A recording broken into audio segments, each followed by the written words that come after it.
Hi అండి, అందరూ ఎలా ఉన్నారు? ఇవాళ మీకు గుంత పొంగనాల చట్నీ అండి. గుంత పొంగనాల్లో కానీ దోశలకు కానీ బాగుంటుందండి ఇది. ముందుగా ఒక కప్పు శనగ విత్తనాలు వేయించుకోవాలండి. అవి వేగిన తర్వాత 7-8 వట్టి మిరపకాయలు కూడా వేయింపుకోవాలి, మిక్సీ జార్లోకి తీసుకోవాలి.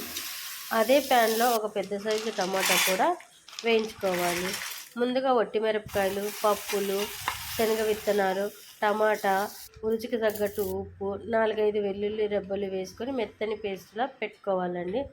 తర్వాత కళాయిలోకి 2 స్పూన్ల ఆయిల్ వేసుకొని ఆవాలు, జీలకర్ర, మినపప్పు, శనగపప్పు వేగిన తర్వాత కరివేపాకు వేసి మనం ముత్తగా రుబ్బి పెట్టుకున్న చట్నీని ఇందులోకి వేసి స్టవ్ ఆఫ్ చేసుకోవాలండి.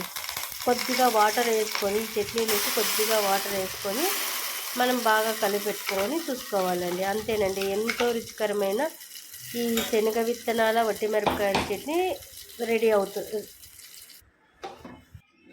అంతేనండి, ఎంతో రుచికరమైన శనగ విత్తనాల వట్టి మిరపకాయల చట్నీ రెడీ. అంతే. ఈ ఈ మా ఛానల్ నచ్చితే లైక్ అండ్ సబ్స్క్రైబ్ చేసుకోండి.